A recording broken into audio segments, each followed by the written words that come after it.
Hey, welcome. Decided to call this little segment I'm going to do called Christian Talks. My name is spelled weird, different, whatever, but it's pronounced Christian, so I thought it'd be a little fun pun on words, but Christian Talks. But truthfully here, yes, I do want to talk about things of the faith because without the Lord in my life, all the things that have gone on, well, one, I probably wouldn't even be here today to tell you anything, but also because it's been such a huge part of the restoration of my life and how Jesus Christ has made such a difference and just really brought me back and restored me.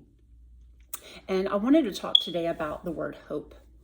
You know, we use this word hope so many times, just like we use the word love, like I love ice cream, or I hope I can go to the mall today. I mean, do we even go to malls anymore? We go online. But my point is, we use these words interchangeably just with something so casual. But the word love actually is so deep and has many different levels and different meanings. Just like the word hope has so many different levels and so many different depths in it. And so true hope, think about that. When was the last time you actually hoped for something? Like deep in your soul, deep in your heart, you had this hope, this longing. Where did it come from? The only time I've had true hope is when I've been focused on God, when I've been really in my darkest times.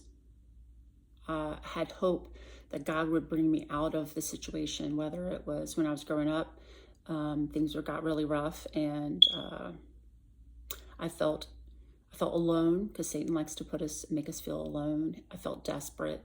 I felt I was completely at the mercy of everyone around me, and I had no control whatsoever at the destination of my life.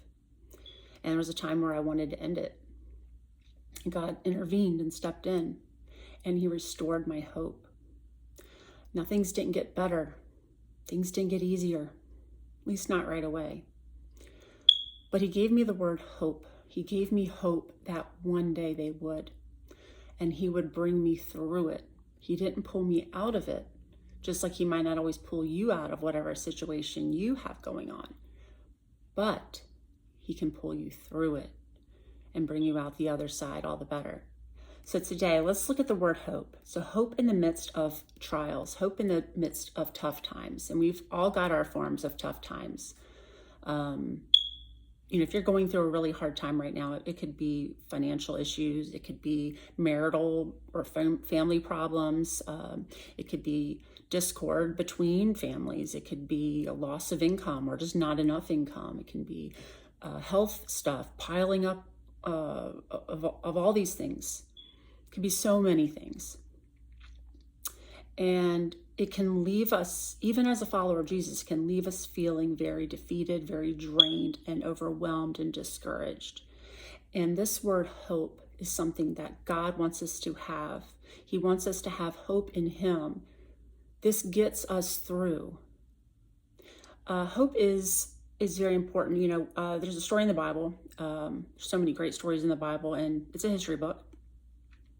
The story of Joseph. So sibling rivalry has been a thing since the very first beginning, right? We had Adam and Eve. They had children. Two of their kids, Cain and Abel. It didn't go so well, and one of them even killed the other. I mean, sibling rivalries and jealousy has been a thing since the beginning. And same thing happens with Joseph. So this young man, all his older brothers, they got really jealous of him because he was given this special, beautiful tunic, and they were jealous, and he was favored. They did not like this. So they decided one day while they were out to strip this beautiful tunic off of his body.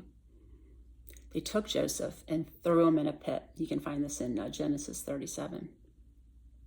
They took him and threw him in a pit, covered his cloak, his tunic in animal blood, and told his parents he died. So now they're not even going to look for him, right? So here we have Joseph at the bottom of a pit. I can't imagine what he might have been thinking that day. Like, wow, what is going on here? Like, what did I do to deserve this? And then they sell them into slavery. I don't know about you. I probably would have felt very defeated, very scared, overwhelmed, anger. I mean, so many things could have come to my mind, and not many of them would have been, or any of them really, would have been like, this is an amazing day. This is great. My brothers hate me so much. They wish I was dead. They want me out of the picture. But what people wish for harm, what devil wishes for harm, God can use it for our good. So if we read here, we have in Psalms, I look up to the hills, but where does my hope come from? My help comes from the Lord who made heaven and earth. He will not let you be defeated. Who guards you? Never sleeps. As the mountain surrounds Jerusalem, the Lord surrounds his people now and forever. You are my help. Because of your protection, I sing. Our help comes from the Lord who made heaven and earth. These are various Bible verses throughout Psalms. We have Psalm 121, Psalm 125, Psalm 63, Psalm 124. There's lots of great Psalms. But where does our help come from? It comes from the Lord. And eventually, we hear of the story of where Joseph continues to go through trials and trials, but ends up bringing about hope in most interesting way. Not just hope for Joseph, because he ends up becoming elevated to a position where he's now in charge, but also hope for the very people who did him wrong. When they come back later and need help themselves, and then they realize who they're having to ask help from. But they were having some hope that day. I hope he doesn't remember what we did to him. I hope he doesn't punish us the way that we ought to be punished. I hope he helps us because we need it. Pretty crazy, right? So while they meant harm for him, God used it and turned it for good. And we might not always see the situation come up like it did for Joseph. We might not ever see that end where the people who maybe have done us wrong realize their mistake, realize their wrongdoing. We might never see that. They might actually never feel like they've made a mistake. But our hope comes from Jesus. Our hope comes in knowing that Jesus knows what's going on. And if we put our faith in him and our desire to follow him, he will turn things and make it for good. He works all things for good to those who love God, who are called according to his purpose. And so sometimes we think, oh, God's going to turn this around to make me happy. Or God's going to turn this around and bless me greatly. It's not what he says. For good. It could be something that's not even related to you or to me. It could be related to someone else. We got to look at it as a big picture. Just like in the story of Joseph, God was able to turn that situation and actually do something good for the lives of the very people that had caused this problem to begin with. So in this, you might feel like, wow, that's not fair. But we have to look at the big picture. We have to look at it. What is God doing? What is God's desire? And if we're following after the Lord, he will give us the strength and endurance to do whatever it is. He will help us fulfill the big picture, the grand good. And so, we have a lot going on in our world right now. There's a lot of people who are suffering for the faith.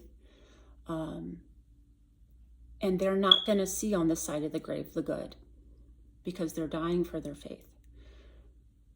But they're not seeing the people who are being impacted by the fact that they stood up and they're having this great faith in the Lord and are able to be a testament and testify to his goodness and his greatness and his just literal being. That he's there and he is worth dying for. Not just worth dying for, but their own souls are saved. I mean, they are able to withstand the ultimate attack, the ultimate suffering, which is death, for the faith. But God is going to bless them for that. They are now currently living with him in heaven. And I don't know if you believe in heaven or hell, but it's real. And, when we face God on Judgment Day, I'm filled with hope because I've put my faith in Jesus. I have surrendered my life to him. I have said, Lord, I have fallen. I have made mistakes, as we all have. It says, for all have sinned and fall short of the glory of God. Romans is a great book to read through. So in this, while I have sinned throughout my life, God came and redeemed me. He paid that price for me.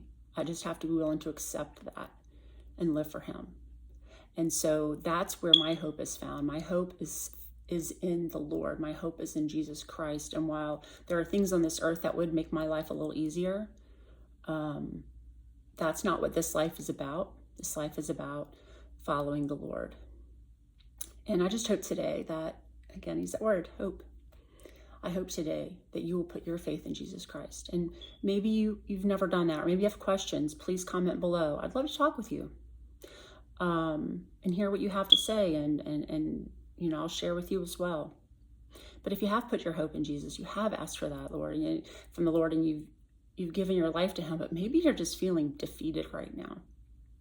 I'd like to pray with you as well, just because I've definitely been there many times in my life where I just felt low, and I needed that helping hand to help bring me out of it and be reminded of what the Lord has for me and what the Lord says to me about this. So during our tough times, a lot of times we want to shrink away from God and what he has to say. But that's the enemy speaking to you, because God wants to surround you with his love and his comfort and his peace. And he'll give you peace that passes all understanding. It just won't make sense. I've had peace at times where it didn't make any sense at all.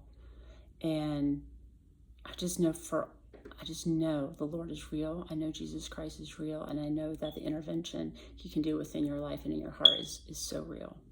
So comment below if you have questions, comments, and I hope you feel hope today. All right, friends. See you next time.